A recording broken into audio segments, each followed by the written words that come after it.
is great to be here in Fort Wayne. We continue barnstorming the state of Indiana. We're on our bus tour. The energy, the passion, the excitement we're seeing on the ground is growing day by day. And I couldn't be more encouraged that Indiana will play the decisive role that it is going to play in this primary. That this election, that the common sense Midwestern judgment of the Hoosier State is going to play a pivotal role in this Republican nomination. The eyes of the entire country are looking to Indiana. And Indiana has the opportunity to make a decision, not just for the Republican Party, but for the country. Do we want to go down the road of nominating a campaign based on yelling and screaming and cursing and insults? Or do we want to unite behind a positive, optimistic, forward-looking conservative campaign based on solid policy solutions to the real problems facing this country, based on bringing jobs back to America, bringing manufacturing jobs back to Indiana, raising wages for the working men and women of this country? Yesterday, we made a major announcement that if I am the Republican nominee, my vice presidential nominee will be Carly Fiorina.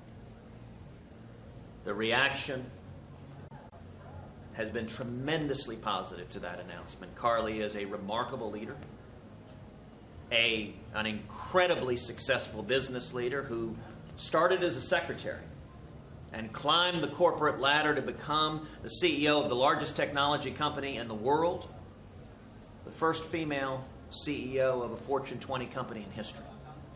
Carly has spent her whole life shattering glass ceilings. And in naming a vice presidential nominee, that may well be the most solemn and serious decision any presidential candidate has. You look for someone who is prepared to do the job from day one. The most important job of a vice president is, if the president is incapacitated, to be prepared to step in and lead the country, to be prepared to deal with the challenges facing America, the economic challenges, bringing jobs back to America. You want to nominate someone who has the knowledge, both of our domestic economy and of the world, to do the job. Someone who has the judgment. Someone who is measured and careful, not hot-headed, not rash, not popping off at whatever the latest Twitter storm is, but instead who is a serious leader we can trust to be commander-in-chief and keep this country safe. And you want someone with character. You want someone who is honest and trustworthy, who can be counted on to fulfill the promises made to the American people. All of us are furious with politicians who say anything, who play a role, who play a part, who pretend on the campaign trail and then go to Washington and they become part of that same corrupt Washington system that enriches big business, enriches Wall Street, and leaves the working men and women of Indiana out in the cold.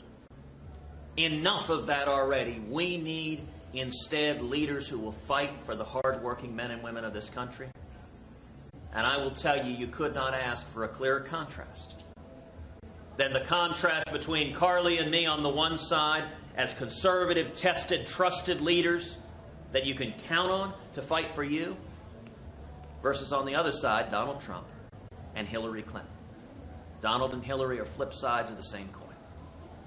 Hillary has made millions selling power and influence in Washington, and Donald has made billions buying politicians like Hillary Clinton. Hillary and Donald are the system. If you're fed up with the corruption of Washington, that's why so many Hoosiers, it's why so many Republicans, it's why so many Americans are uniting behind our campaign, because we want instead real solutions to the problems facing this country. Carla? Well, it's fantastic to be here in Indiana. Obviously, I was very humbled and honored to accept the Senator's offer to be his running mate yesterday, and it's very exciting as we barnstorm the state in the bus, back in the bus with the girls. But I think, you know, he talked about Hillary Clinton and Donald Trump being two sides of the same coin, part of the system. Boy, is that ever true. Boy, is that ever true. And all you got to do is look at the amount of money Donald Trump has given, whether it's to the DCCC or the John Boehner's super PAC, I mean, he's bought off politicians all his life. And that system, that corrupt system of insiders and double dealing and crony capitalism is why the people of America, the vast majority of the American people, 80% of us, have now concluded the federal government is incompetent and corrupt. It is. And that we have an insider system that works for some. It works for people like Donald Trump. He's big and powerful and wealthy and well-connected. But it doesn't work for most of us.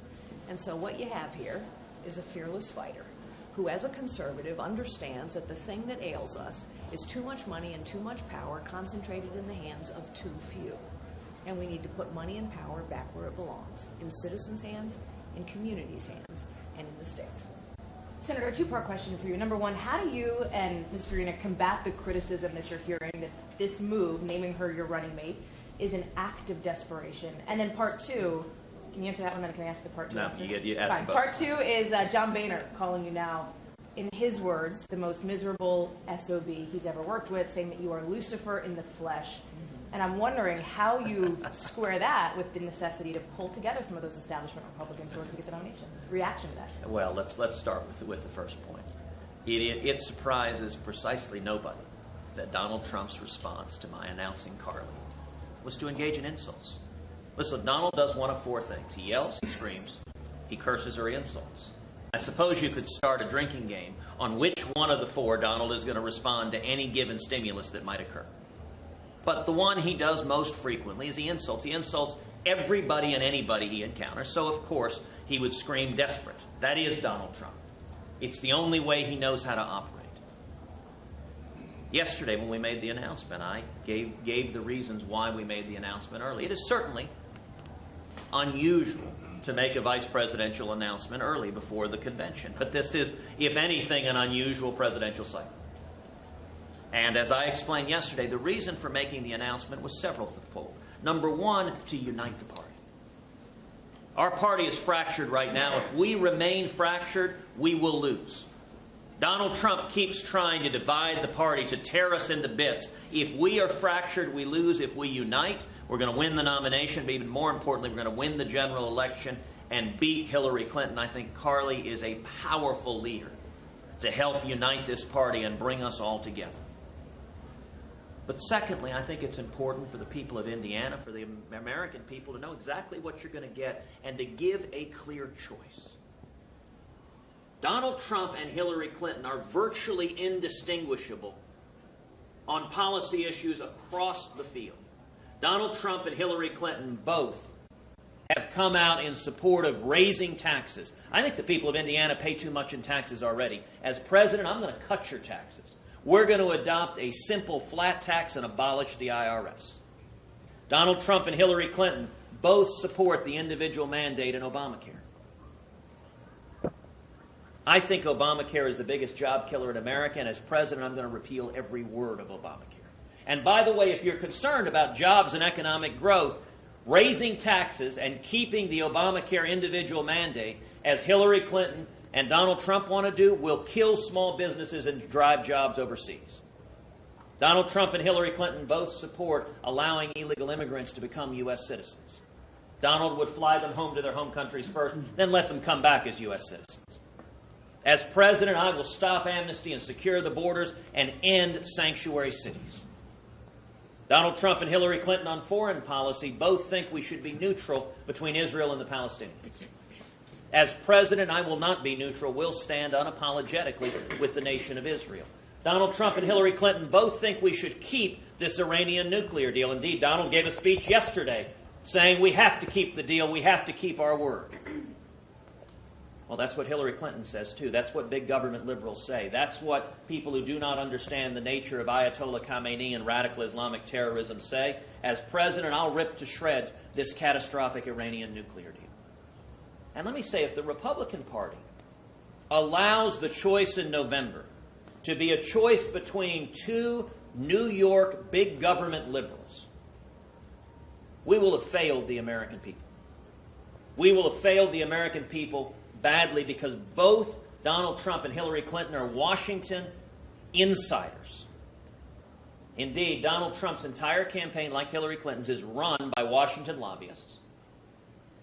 Donald's lobbyist campaign manager just last week told the top officials at the RNC that Donald was simply, quote, playing a role, playing a part, that he doesn't mean anything that he's saying, that this is all fake, that he's a phony. Now, we know Hillary Clinton's a phony. I suppose I'll give Donald's lobbyist campaign manager credit for candor. Normally, people don't admit they're a phony till after the election. Donald is telling us he's lying to us. And so this announcement gives a clear contrast. You could not ask for a clearer contrast than the contrast between Carly and me on one side and Donald and Hillary on the other.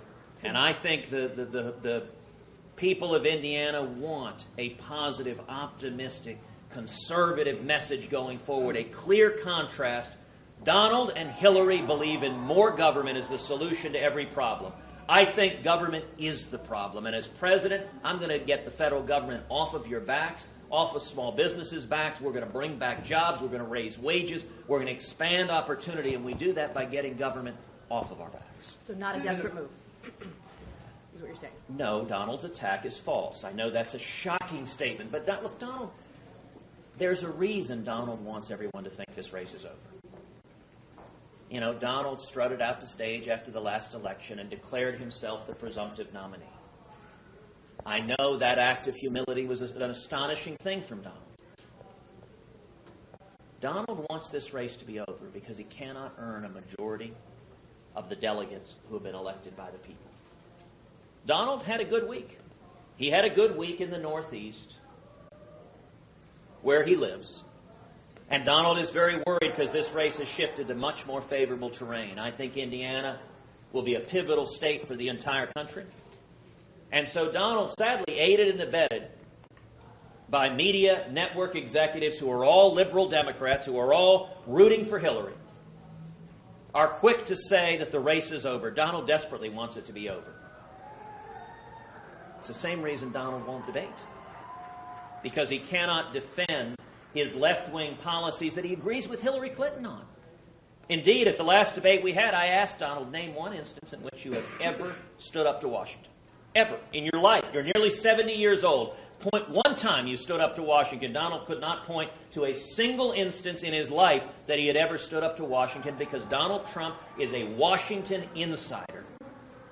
Washington is corrupt. Donald Trump is corrupt. Hillary Clinton is corrupt. They're all part of the same corrupt system of buying power and influence to get rich at your expense. It's the working men and women who get left out in the cold. Why do you think so many working men and women are seeing their wages held down? Because Washington is corrupt, and politicians like Donald Trump and Hillary Clinton sell us down the river. It's why people are angry. Now, your second question was about John Boehner. John Boehner had some interesting comments last night. He actually didn't abbreviate what he said. He was a little bit more expressive. He allowed his inner Trump to come out. You know, I will say this. If you're wondering who actually has stood up to Washington, I think John Boehner has made it crystal clear. John Boehner, in his remarks, described Donald Trump as his texting and golfing buddy. So if you want someone that's a texting and golfing buddy, if you're happy with John Boehner as Speaker of the House and you want a president like John Boehner, Donald Trump's your man. And by the way, Donald Trump gave John Boehner's super PAC $100,000 just a few years ago. Donald Trump has been funding John Boehner, and he's also been funding Nancy Pelosi and Harry Reid. If you like what John Boehner, Nancy Pelosi, and Harry Reid have done, Donald Trump is your guy. But let me reveal a little bit of how Washington operates. You know, Boehner's comments, he said something like, he's the worst SOB I've ever worked with, something like that. Lucifer in the flesh. Well, there was that too. But the interesting thing is, he said that I've ever worked with. I've never worked with John Boehner. Truth of the matter is, I don't know the man. I've met John Boehner 2 or 3 times in my life. If I have said 50 words in my life to John Boehner, I'd be surprised, and every one of them has consisted of pleasantries. Good to see you, Mr. Speaker. I've never had any substantive conversation with John Boehner in any respect. And indeed, this is something that's not publicly known. During the government shutdown, I reached out to John Boehner, and I offered for Michael Lee and me to come over and work with the Speaker. Can we resolve this and actually get something meaningful done to stop the disaster that is Obamacare? John Boehner's response was, I have no interest in talking to you. What possibly could be accomplished by having a conversation? No, I will not meet. So when he says that I'm the worst guy he's ever worked with, he's never worked with me. The thing to understand about Washington, actually Boehner's comments reveal everything that is wrong and corrupt with Washington, everything that you're angry with. When John Boehner calls me Lucifer, he's not directing that at me. He's directing that at you. What Boehner is angry with me for is not anything I've ever said to him. I haven't said much of anything to him. What Boehner is angry with me for is standing with the American people, is energizing and encouraging House conservatives to stand with the American people and actually honor the commitments we've made.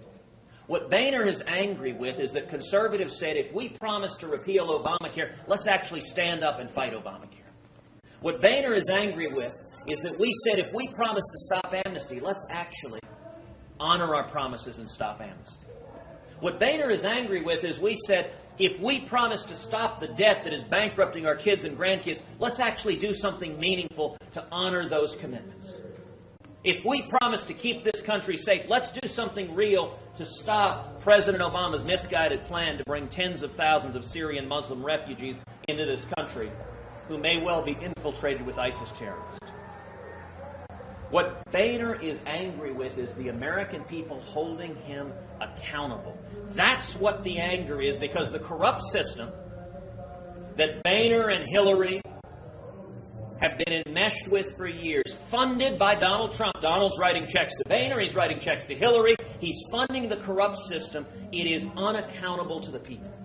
And what made John Boehner mad is that I led a movement of the people to hold Washington accountable. Donald Trump is playing a part, playing a role, to use the words of his lobbyist campaign manager, pretending to be an outsider. Donald Trump is the ultimate Washington insider. He is a lobbyist who's gotten rich, exploiting government power to hammer the little guy, to hammer the working men and women. Donald Trump pretends to be tough on immigration. He is the only candidate in this race who has had a $1 million court judgment against him for hiring illegal aliens.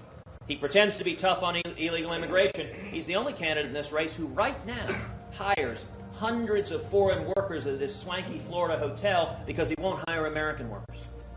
He says Americans aren't willing to work as waiters and waitresses. He's abusing the system right now to take advantage of American workers while pretending to be siding with American workers.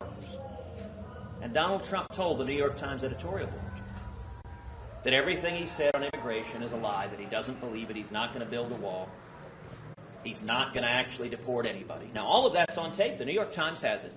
They can release it. Donald won't let them. They've said they need Donald's permission to release it. If Donald didn't say this, he should want the tape released. If it would exonerate it, but it wouldn't. He said the same thing to the New York Times that his lobbyist campaign manager said. And the impact of that, we're tired of politicians who don't tell us the truth. Senator, you've told voters to vote against John Kasich. John Kasich has told voters here in Indiana to vote against you. Ms. Fiorina just last night called for John Kasich to drop out. What shape is this alliance in? I recognize that the media is all eager to talk about an alliance. There is no alliance. Kasich and I made a determination where to focus our energies, where to focus our assets, where to focus our resources. Kasich and I, John Kasich is a good man. He's an honorable man. We disagree on a number of policy issues, but I'll tell you where we do agree. We agree that Hillary Clinton as president would be a disaster, and we agree that nominating Donald Trump elects Hillary Clinton. That Hillary Clinton, that Donald Trump may be the only person on earth Hillary Clinton can beat. And Hillary doesn't only beat Donald, she beats Donald by double digits. So John Kasich made the decision in his own political self-interest to withdraw from Indiana and to go compete elsewhere. And that was a perfectly reasonable decision. And listen, I would make a very explicit outreach to the people in Indiana who were supporting John Kasich.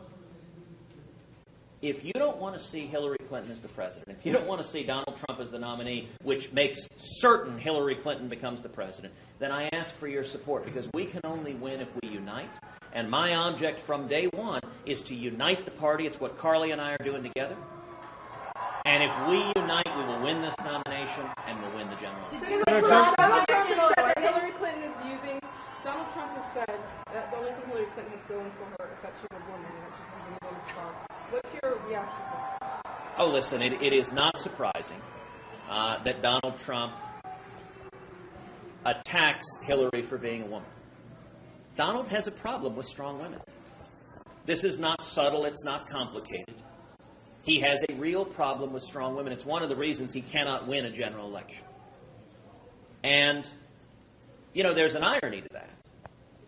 Because before Donald was pretending to be an outsider, when he was, to use Donald's own words, he said a couple of months ago, quote, 7 months ago, I, Donald Trump, was the establishment. That's his own words. Back when he was not pretending to be an outsider, Donald was funding Hillary Clinton. Writing check after check after check to Hillary Clinton. Donald Trump contributed twice to Hillary's presidential campaign. That means Donald Trump believed Hillary would make a good president. He wrote checks to help her become president. Donald Trump has described Hillary as one of the best secretaries of state in history. Listen, I think Hillary was a disaster as Secretary of State, that the Obama-Clinton foreign policy didn't work. So now, and you got to remember, Donald Trump gave over $100,000 to the Clinton Foundation. Remember all the scandals with the Clinton Foundation, the pay-to-play? Those pay-to-play scandals are scandals Donald Trump understands very well, because he's been part of the corruption. You know, it was striking when John Boehner was attacking me and praising Donald Trump. The other person he chose to praise was Hillary Clinton. If you like John Boehner as Speaker of the House, he's made clear Hillary Clinton or Donald Trump are both acceptable to him. He said Hillary was terrific, was talented, but that guy Cruz, who actually does what he says, who stands with the working people, he's terrible. That conveys everything you need to know. You know, there's a reason Hillary Clinton and Bill Clinton came to Donald Trump's wedding. Donald and Hillary are flip sides of the same coin. It is the Washington corruption. And I think the people of Indiana want a positive, optimistic, fresh, new campaign based on leaders who will do what they say and who will fight for the working men and women of this country. My top priority as president is jobs and economic growth. We will bring manufacturing jobs back to the state of Indiana. So you're withdrawing from New Mexico or Last question. suggested John Kasich. Talk a little bit about what you plan to do for the people in Indiana.